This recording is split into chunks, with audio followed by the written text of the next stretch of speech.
Welcome back, students. This is 11th physics, unit 8, heat and thermodynamics. So in this unit, last class we discussed about the heat transfer. அதாவது பார்த்தீங்கன்னா வெப்பத்தை கடத்துவது எப்படி அப்படின்னு நம்ம பார்த்தோம்.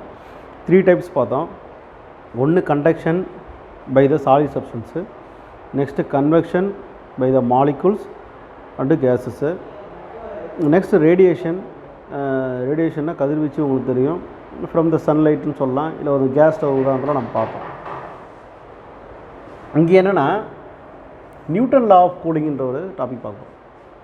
சரி சார், இப்போ வந்து நியூட்டன் லா வந்து எங்கே அதிகமாக நம்ம பார்த்துருக்கோம் அப்படின்னா மெக்கானிசத்தை தான் பார்த்துருக்கோம். நியூட்டன் லா கிராவிடேஷனில் தான் அவருடைய கண்டுபிடிப்பு கிராவிடேஷன்றதுனால அங்கே தான் அவருடைய என்ன சொல்கிறது டிஸ்கவரிஸு என்னென்ன பண்ணார் அப்படின்னு தான் நம்ம பார்த்தோம். இங்கே பாருங்கள், இங்கே வந்து பார்த்திங்கன்னா தெர்மோடைனமிக்ஸில் ஹீட் அண்ட் தெர்மோடைனமிக்ஸில் இங்கே நியூட்டன் வந்து ஒரு விதியை கொண்டு வர எதை பொறுத்து அப்படின்னா குளிர்வித்தல், நியூட்டனின் குளிர்வித்தல் விதி அப்படின்னு தமிழ் சொல்லுவாங்க. தமிழுடைய புக்கு தான் நீங்கள் செக் பண்ணிக்கலாம். நியூட்டனின் குளிர்வித்தல் விதி எப்படி குளிர்விக்க போகிறோம் அப்படின்னு பாருங்கள். இதில் முக்கியமானது என்னங்கன்னா, நம்ம ட்ரான்ஸ்ஃபர் ஆஃப் ஹீட்டில் பார்க்கும்போது அதிக டெம்பரேச்சர், அதிக வெப்பம் உள்ள ஒரு பொருள் வெப்பத்தை உமிழணும், ரிலீஸ் பண்ணணும். அப்போ அது லாஸ் ஆஃப் ஹீட்டுன்னு அர்த்தம். குறைந்த வெப்பமுள்ள ஒரு டெம்பரேச்சர் உள்ள ஒரு பொருளானது வெப்பத்தை ஏற்றுக்கணும், அது கெயின் ஆஃப் த ஹீட்டுன்னு சொல்கிறது. அப்போது வெப்பத்தை ஏற்றுக்கொள்வதும் வெப்பத்தை கொடுப்பதும் இது ரெண்டு தான் முக்கியமானது. அப்போ அது ரெண்டுமே ஏறக்குறைய சரிசமமாக இருக்கணும். ஆப்போசிட் சொல்கிற மாதிரி இப்போ நெகட்டிவ் சைன் போட்டு சரிசமமாக இருக்கணும். Gain of the heat equal to minus of loss of the heat நம்ம ஒரு டெரிவேஷனை பார்த்தோம். லைக்வைஸ் இங்கே கூட பார்த்தீங்கன்னா இங்கே டெம்பரேச்சர் எப்படி குறைய ஆரம்பிக்குது. இப்போ எப்படி குறையும்? when we compare the two object,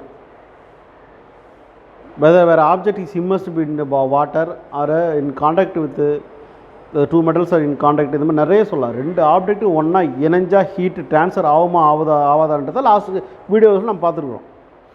அதேமாதிரி இங்கே என்னென்னா நியூட்டன் என்ன சொல்கிறார் அப்படின்னா எப்படி குளிர்விக்கணும், சூடாகிற பொருளை எப்படி சார் குளிர்விக்கணும்னா இன்னொரு பொருளை நம்ம வந்து கிட்ட கொண்டாந்து வைக்கும்போது ஆட்டோமேட்டிக்காக ஹீட்டு ட்ரான்ஸ்ஃபர் ஆகுது. ஹீட்டு ட்ரான்ஸ்ஃபர் ஆனவுடனே அது ஆட்டோமேட்டிக்காக குளிர்வடைய ஆரம்பிக்குது. ரெஃப்ரிஜிரேட்டர் ஒரு முக்கியமான எக்ஸாம்பிள் குளிர்வித்தலுக்கு. அங்கே என்னென்னா ரூம் டெம்பரேச்சர்லேருந்து நம்ம வைக்கக்கூடிய ஒரு பொருளானது அங்கே டெம்பரேச்சரை அப்சர்வ் பண்ணுது. அந்த பொருள்லேருந்து ஹீட்டை எடுத்துக்கிட்டோன்னா அது என்ன ஆகிடும்? கூலிங் ஆகிடும். எந்த ஒரு பொருள் மீது ஹீட்டு அதிகமாகுதோ உடனடியாக அந்த பொருள் வந்து ரியாக்ஷன் ஆகி கெட்டு போக ஆரம்பிக்கும். பட் இங்கே பாருங்கள், the rate of loss of heat of a body, இதான் ஸ்டேட்மெண்ட்டு. 2 மார்க்கில் கேட்பாங்க. Newton's law of heating, the rate of loss of heat of a body. ஒரு பொருள் வந்து ஹீட்டை வந்து வெளிவிடுது, லாஸ் ஆஃப் ஹீட்டை வந்து வெளிவிடுது. அப்போது அது எதுக்கு directly proportional to the different in the temperature between that body in surrounding. இப்போது இதுதான் ஒரு பொருள் வச்சு இந்த இடத்துல இருக்குது, இது ஒரு பொருள். இந்த பொருள் என்ன பண்ணுறது, ஒரு குறிப்பிட்ட டெம்பரேச்சர் இப்போ பார்த்தீங்கன்னா 100 டிகிரி செல்சியஸில் இருக்குதுன்னு வச்சுக்கோங்க இந்த பொருள். அப்போ இந்த பொருளை கொண்டு வந்து ரொம்ப ஹை ஹீட்டில் இருக்கக்கூடிய ஹை டெம்பரேச்சரோட ஒரு பொருளை கொண்டு வந்து இப்படி ரூம் டெம்பரேச்சரில் வைக்கணும். வைக்கும்போது இந்த ஹீட் என்ன ஆகும்? ரிலீஸ் ஆகிட்டே இருக்கும். இந்த ஹீட் என்னவும் ரிலீஸ் ஆகிட்டே இருக்கும். எங்கே ரிலீஸ் ஆகும்? சரௌண்டிங்ஸில் ரிலீஸ் ஆகும். Heat will be release the surroundings, சுற்றுப்புறத்தில் ரிலீஸ் ஆக ஆரம்பிக்கும். அப்போ என்னென்னா difference in temperature between that body in surroundings, between that body and surroundings. இந்த சரௌண்டிங்ஸில் இருக்கக்கூடியது ஒரு ஃபார் எக்ஸாம்பிள் நாம் சொல்லுவோமே, இது ஒரு 100 டிகிரி செல்சியஸுங்க, இது வந்து சரௌண்டிங்ஸ் ஒரு 36 டிகிரி செல்சியஸுங்க இருக்குன்னு சொன்னால் இது ஃபுல்லாகவே என்ன பண்ணோம், இந்த சரௌண்டிங்ஸ் ஏற்றுக்கும். இது வந்து டெம்பரேச்சர் குறைய ஆரம்பிக்கும். அப்போ அந்த சேஞ்ச் இன் டெம்பரேச்சர் என்ன சார் சொல்லுவோம் அப்படின்னா, இதனுடைய டெம்பரேச்சர் சரௌண்டிங்ஸ் வந்து டிஎஸ்ன்னு வச்சுங்க, இதனுடைய டெம்பரேச்சர் டீன்னு வச்சுங்க. அப்போ எது ஹை டெம்பரேச்சர்? இதுதான் ஹை டெம்பரேச்சர். அப்போ இந்த ஹை டெம்பரேச்சர் வந்து என்ன பண்ணுதுன்னா ஒரு சரௌண்டிங்ஸில் வைக்கும்போது ஒரு ரூம் டெம்பரேச்சரில் ஒரு ரூமில் வைக்கும்போது ஆட்டோமேட்டிக்காக the energy will be release, that means heat energy will be release. அப்போ ரிலீஸ் ஆகிடுச்சு. அப்போ ரிலீஸ் ஆகும்போது இந்த டெம்பரேச்சர்லேருந்து இந்த டெம்பரேச்சருக்கு ரிலீஸ் ஆகுது. இது ஏற்றுக்குது, இது லாஸ் பண்ணுது. இது ஏற்றுக்குது, இது லாஸ் பண்ணுது. ஸோ சேஞ்ச் இன் டெம்பரேச்சர் என்ன சார் அப்படின்னா அதிக டெம்பரேச்சர் டி, குறைஞ்ச டெம்பரேச்சர் டிஎஸ், இதான் சேஞ்ச் இன் டெம்பரேச்சர். சார் இங்கே நிகழ்வு எப்படி சார் நடக்குது அப்படின்னா heat lost by the body, heat வந்து வெளிவிடுது. அப்போ ஹீட் லாஸ்ட்னா அது என்னது நெகட்டிவ் சைன் சொல்லிக்கலாம். ஸோ இந்த நெகட்டிவ் சைன் எது இண்டிகேட் பண்ணுதுன்னா ஹீட் லாஸஸ் அப்படின்னு சொல்கிறோம். So therefore the rate of loss of ஹீட்னா ரேட் ஆஃப் டிபெண்ட்ஸ் அப்போ தான் டைம், இதே ஹீட் சிம்பிள் டிபெண்ட்ஸ் அப்போ தான் டைம் என்ன Q/T. So the rate of change of heat. அப்போ என்னென்னா இது எப்படி சொல்லலாம், ஒரு குறிப்பிட்ட அளவு தான் அது என்ன பண்ணுது கிராஸ் ஆகுது. இங்கேருந்து 100 டிகிரி செல்சியஸ்னால் 1 2 3 இந்த மாதிரி தான் வெளில போயிட்டே இருக்குது. அப்போ கொஞ்சம் கொஞ்சமாக குறையுது. அப்போ கொஞ்சமாக குறையிற ஒரு பார்ட்டை நம்ம வந்து என்ன சொல்லிடலாம், dQ சொல்லலாம், dTன்னு சொல்லலாம். நான் ஏற்கனவே சொல்கிறேன், டைமுடைய ஒரு குறைஞ்ச டைம் தான் dt. 1 மணி நேரத்தில் ஒரு வேலையை பண்ணையா அது டைம் t, அதை 10 நிமிஷத்தில் பண்ணால் அது dt. அப்போது 1 மணி நேரத்துக்கு செய்யக்கூடிய வேலையை 1 மணி நேரத்தில் நம்ம முடிக்கிறோன்னா அப்போ அந்த 1 மணி நேரம் இடைவெளியில் 10 நிமிஷத்தில் ஏதாவது கொஞ்சம் வேலையை முடிச்சிருப்பில்ல, அப்போது கொஞ்சம் ஹீட் வந்து dQ, கொஞ்சம் டைம் வந்து dt. ஸோ இந்த அளவுக்கு ஹீட் ட்ரான்ஸ்ஃபர் ஆகுது. அப்போது இங்கே இருக்கிற ஹீட் வந்து இவ்வளவுன்னு சொல்லியாச்சு. வித் ரெஸ்பெக்ட் டு டைம் கிட்டத்தட்ட ஒரு 15 மினிட்ஸில் அது என்ன பண்ணுதுன்னா ஒரு 15 மினிட்ஸில் அது வந்து ட்ரான்ஸ்ஃபர் ஆகிட்டே இருக்குது. அதில் 15 இப்போ 2 மினிட்ஸுக்கு எவ்வளோ ஆகுதுன்றது தான் இந்த சின்னதாக சிம்பிளாக சொல்கிறது. Qனா dQ, Tனா dt. So rate of change of rate of loss of ஹீட்னு சொன்னால் dQ/dt. That is directly proportional to, இப்போ நான் சொன்ன மாதிரி இந்த வெங்காயம் பாருங்கள், dQ/dt டைரக்ட்லி ப்ரொபோஷனல். நான் சொல்லிக்கிறேன், இங்கே பாருங்கள், அந்த டெம்பரேச்சர் பிட்வீன் தட் பாடி என்ன டெம்பரேச்சரு T - Ts. இது Tsனா டெம்பரேச்சர் இன் சரௌண்டிங்ஸ், Tனா என்ன temperature of the object. Right, முடிஞ்சு போச்சு. அடுத்து இங்கே லாஸ் ஆஃப் ஹீட்னு சொல்லிட்டு நம்ம லாஸ் ஆஃப் ஹீட் சொல்லும்போது என்னது மைனஸ். ஸோ அதனால தான் இந்த மைனஸ்னால் the heat lost by the liquid with time. அது லிக்விடாக இருக்கட்டும் இல்லை சாலிடாக இருக்கட்டும் எதாக கூடாது. நம்ம என்ன பண்ணோம், சுட தண்ணியை ஊற்றி வச்சுட்டு ஆறி போச்சுன்னு அது ஆறி போனது என்னன்னா இந்த heat will be transfer to the surroundings, அவ்வளோதான். அது என்னென்னா ஹீட்டை வந்து அது ஏற்றுக்குதுன்னு அர்த்தம். கொஞ்சம் நேரத்துக்கு கொதிக்கிற தண்ணிக்கிட்ட உன் மூஞ்சை வச்சுப்பார், ஏன்னா அந்த பபுள்ஸ் அந்த எவாப்ரேட்டர் ஆன பபுள்ஸ் பூரா நம்ம மேலே வந்து போடும். ஸோ இந்த மாதிரி அந்த ஹீட் ட்ரான்ஸ்ஃபார்மேஷன் தான் இவர் என்ன சொல்கிறாருன்னா இந்த ஒரு ஈக்குவேஷனை கொண்டு வராரு. So the rate of loss of heat is directly proportional to the difference in the temperature between that body in surroundings. அந்த ஆப்ஜெக்ட்டுக்கும் சரௌண்டிங்ஸுக்கும் அந்த ஆப்ஜெக்ட்டுக்குள்ளே ஏற்படக்கூடிய ஒரு சில மாற்றங்கள், அந்த ஆப்ஜெக்ட் என்ன பண்ணுதுன்னா வெப்பத்தை வெளிவிடுது. அப்போ அதனால தான் அந்த மைனஸ் சைன் நம்ம சொல்கிறோம். ஸோ இங்கே பாருங்கள், இது ஒரு கிராஃப், ஒரு குறிப்பிட்ட டெம்பரேச்சர். இந்த டெம்பரேச்சர் வந்து என்ன, இந்த டெம்பரேச்சர் வந்து ஒரு அந்த ஆப்ஜெக்டினுடைய டெம்பரேச்சர் அல்லது அந்த லிக்விட்னுடைய டெம்பரேச்சர். இந்த டெம்பரேச்சர் இது போக போக போக போக சரௌண்டிங்ஸ் எல்லாம் பண்ணுறது குறைய ஆரம்பிக்குது. ஒரு இடத்துல நிலையாக வந்துருக்கு. இந்த நிலையாக வந்து பாருங்கள், இதுதான் அந்த 36 டிகிரி செல்சியஸ் நம்ம வச்சுக்கணும். நான் வந்து துல்லியமாக சொல்ல, ஒரு ரூம் டெம்பரேச்சர் 36 டிகிரி செல்சியஸ்னால் அந்த ரூம் டெம்பரேச்சர் வர வரைக்கும் என்ன பண்ண அந்த சுட தண்ணியானது இந்த பச்சை தண்ணி நம்ம வீட்டில் சொல்லுவாங்க, அந்த அளவுக்கு அந்த ரூம் டெம்பரேச்சருக்கான டெம்பரேச்சரோட நின்றுடுமா. ஸோ இதுதான். ஸோ இதனுடைய ரிசல்ட் என்னென்னா the rate of cooling high in initial அது டிக்ரீசஸ் வித் ஃபாலிங் டெம்பரேச்சர். இது ரொம்ப ஒரு 60 டிகிரி, நாங்கள் 100 டிகிரி செல்சியஸ் சொன்னேன் நான். அப்போ 100 டிகிரி செல்சியஸ் கொஞ்சம் கொஞ்சம் நம்ம எந்த வித ரியாக்ஷனும் பண்ணல, எது கூட கலக்கலை, சரௌண்டிங்ஸில் வைக்கும்போது குறைய ஆரம்பிச்சிட்டே இருக்குது. அப்போ ஆரம்பத்தில் எவ்வளோ டெம்பரேச்சர் இருந்து அது 100 டிகிரி செல்சியஸ். அப்போ குறைய 100லேருந்து 80, 80லேருந்து 70, இதுதான் சேஞ்ச் இன் டெம்பரேச்சர்.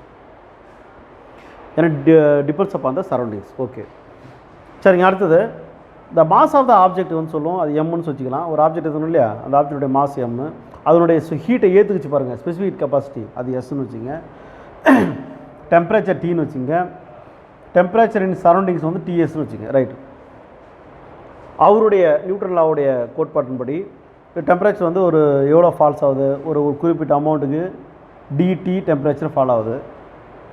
இன் டைமில் டிடியில் டி ஸ்மால் டியில் அதனுடைய ஹீட் லாஸ் எப்படி எழுதலாம் பாருங்கள், dQ = ms dt. இதை நீங்கள் பார்த்துருப்பீங்க, Q = ms டெல்டா டின்னு ஒரு ஃபார்முலா பார்த்துருப்பீங்க. Q = ms delta D. இது வந்து ஸ்பெசிஃபிக் ஹீட் கெப்பாசிட்டியில் பார்த்துருப்போம். அதே ஃபார்முலா தான், ஒரு குறிப்பிட்ட அளவுக்கு ஹீட் இருந்ததுனால dQ, அதே mass of the object, specific capacity. இங்கே டெல்டினா டிடி ரெண்டும் ஒன்று தான், சேஞ்ச் இன் டெம்பரேச்சர்.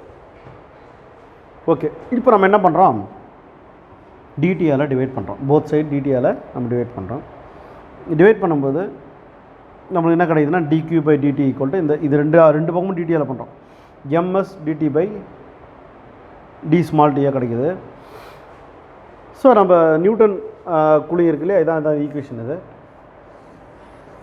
இந்த ஈக்குவேஷனை பொறுத்து நம்ம என்ன பண்ணோம், இதுவும் dq/dt தான், இதுவும் என்னது dq/dt தான். அதனால் என்ன பண்ணுறோம், இது ரெண்டுமே நம்ம ஈக்குவல் பண்ண போகிறோம். ஏன்னா இதுதான் நியூட்டன் லா ஆஃப் கூலிங். சரிதா? இப்போ என்ன பண்ணுறோன்னா இதுவும் ஈக்குவல். இப்போ நம்ம டைரக்ட்லி ப்ரொபோஷனலாக இருந்துக்குது, நம்ம அதை ஈக்குவல் போட்டு ஒரு கான்ஸ்டன்ட் போட்டோம். ஏன்னா ப்ரொபோஷனாலிட்டி வந்து நம்ம கான்ஸ்டன்ட் போடணும், உங்களுக்கு தெரியும். இங்கே வந்து பார்த்தீங்கன்னா A is the constant in positive, that means positive constant. ஏன்னா அது வந்து ஹீட் லாஸ் இருந்தால் மைனஸ் இருக்கிறதுனால இது பாசிட்டிவ் கான்ஸ்டன்ட். இங்கே மைனஸை பார்த்து நெகட்டிவ் கான்ஸ்டன்ட் சொல்லக்கூடாது, பாசிட்டிவ் கான்ஸ்டன்ட். ஸோ நம்ம அவருடைய விதியை பொறுத்து நம்ம ஒரு ஈக்குவேஷன் ஃப்ரேம் பண்ணுறோம். அப்போ இதையும் நம்ம என்ன பண்ண போகிறோம், ஈக்குவல் பண்ண போகிறோம். அப்போ இது ரெண்டும் ஈக்குவல் ஆகிடுச்சு. இப்போ இந்த பக்கம் அந்த பக்கம் நம்ம ரெண்டுத்தையும் என்ன பண்ணுறோம், ஈக்குவல் பண்ணிட்டோம். இப்போ நம்ம என்னென்னா இந்த டெம்பரேச்சர் இருக்குது பாருங்கள், இந்த டெம்பரேச்சரையும் இதையும் நம்ம ஒரு பக்கம் கொண்டாந்துடுறோம். இவங்க ரெண்டு பேரும் இன்னொரு பக்கம் கொண்டு போயிடும். இந்த டெம்பரேச்சர் மட்டும் நல்லா ஞாபகம் வச்சு, இந்த டெம்பரேச்சர் மட்டும் இங்கே பாருங்கள், இங்கே ஏ இருக்குது, இந்த எம்எஸ் இங்கே கொண்டாந்துட்டோம், முடிஞ்சு போச்சு. எல்லாம் புரிஞ்சுக்கணும். இதை என்ன பண்ண கீழே கொண்டு போயிட்டோம். இந்த டிடி இங்கே மேலே கொண்டாந்துடும், இந்த டிடி மேலே வந்து போச்சு, இது கீழே போயிடுச்சு, இந்த டி மைனஸ் டிஎஸ் மேலே போயிடுச்சு. அப்போ இது ஒரு ஈக்குவேஷனாக ஃப்ரேம் பண்ணிடுச்சு. இப்போ ரெண்டு பக்கமும் நம்ம இன்டகிரேட் பண்ண போகிறோம். So when we integrate the both side, integration formula உங்களுக்கு தெரியும். இதை எப்படி எழுதலாங்க அப்படின்னா கவனிங்க, இது இங்கே சிம்பிளாக எழுத பாருங்க, integral 1/t minus TS into DT இப்படி எழுதலாம். இந்த பார்ட்டை integral 1/t minus TS into DT. அப்போ இதனுடைய ஃபார்முலா என்ன, இங்கே பாருங்கள், integral 1/x equal to dx equal to என்ன ஃபார்முலா, log x. என்ன ஃபார்முலா, அப்போ இந்த பார்ட் ஃபுல்லாகவே எக்ஸ், அப்போ log x. இதை இன்டகிரேட் பண்ணியாச்சு. நெக்ஸ்ட்டு இந்த A is the constant, mass of the substance also constant நாம தான் வைக்கிறோம். ஸ்பெசிஃபிக் கெப்பாசிட்டி கான்ஸ்டன்ட், ஒரு தண்ணியாக இருக்கட்டும் மெட்டலாக இருக்கட்டும் எதுவாக இருந்தாலும் சரி, அதுக்கு ஒரு ஸ்பெசிஃபிக் கெப்பாசிட்டி உண்டு. ஸோ அது கான்ஸ்டன்ட் போது என்ன பண்ணால் இது எல்லாத்தையும் நம்ம கான்ஸ்டண்ட்டாக வெளியெடுத்துட்டோம்னா மீதி என்ன இருக்குது, இன்டகிரல் டிடி மட்டும்தான் இருக்கும். அப்போ இன்டகிரேட் பண்ண என்ன வரும், டி ப்ளஸ் சின்னு வரும். C is the integral constant. ஆனால் இங்கே நம்ம என்ன சொல்ல போகிறோம்னா B1 போட போகிறோம், சிக்கு பதிலாக B1 போட போகிறோம். ஏன்னா ரெண்டுக்குமே நம்ம போத் சைடு இன்டகிரேஷன் பண்ணுறதுல அதனுடைய கான்ஸ்டன்ட் நம்ம சீன் தான் போடுவோம். மேத்தமெட்டிக்ஸ் நீங்கள் படிச்சிருக்கலாம், சீன் தான் போடுவோம். ஆனால் இப்போ நாங்கள் என்ன போட போகிறோம், B1 போட போகிறோம். ரைட்டு, இப்போது இன்டகிரேட் பண்ணி நம்ம ஒரு ஈக்குவேஷனை கண்டுபிடிச்சாச்சு. Here B1 is the constant of integration. எப்போவுமே இன்டகிரேஷனுக்கு சி தான், இங்கே நம்ம பின்னு போடுறோம். ரெண்டு பக்கமும் எக்ஸ்போனென்ஷியல்னால் இ பவர்னு சொல்லுவோம். ஏன்னா லாகை கேன்சல் பண்ணால் நம்ம என்ன பண்ணணும், எக்ஸ்போனென்ஷியல் எடுக்கணும். இந்த பக்கம் எக்ஸ்போனென்ஷியல் தான், லாகு எக்ஸ்போனென்ஷியல் கேன்சல் ஆகிடும், மீது என்ன இருக்கும், டி மைனஸ் டிஎஸ். இந்த பக்கம் எக்ஸ்போனென்ஷியல், இந்த இ பவர், இது எல்லாமே சேர்த்து இ பவராக போயிடும். அப்போ ரெண்டாக பிரிச்சுக்கிறோம், E power minus of A minus MS. இந்த பாருங்க நான் போட்டேன் ஆச்சா. அதுக்கப்புறம் ப்ளஸ்ஸு இ பவர் B1, அதுவும் நான் போட்டேன், புரிஞ்சு போச்சு. இந்த இ பவர் B1 போல மொத்தமாக இன்னொரு கான்ஸ்டன்ட் B2 போடலாம். அப்போ ரிமைனிங் என்ன இருக்குது பாருங்கள், T minus TS equal to இந்த இ பவர் B1க்கு பதிலாக B2 into e power minus of A by MS into T. இப்போ நம்மளுக்கு டி மட்டும் தான் தேவை, இதனுடைய டெம்பரேச்சர் தான் தேவை. அப்போ இந்த டிஎஸ் அங்கே அமிச்சிட்டோம்னா remaining DX plus B2 e power minus a by MST. இதுதான் நியூட்டன்ஸ் லா ஆஃப் கூலிங்கான relation. State and explain the Newton law of கூலிங்னு 5 மார்க்கில் நிச்சயமாக வர வாய்ப்பு உண்டு. முக்கியமான கொஷின் வந்தால் ஃபுல்லாக எழுதும். ஸ்டேட்மெண்ட் கேட்டால் இதை மட்டும் எழுதி இந்த ஈக்குவேஷன் மட்டும் எழுதுங்க. ஓகே, தேங்க்யூ ஃபார் வாட்சிங் திஸ் வீடியோ.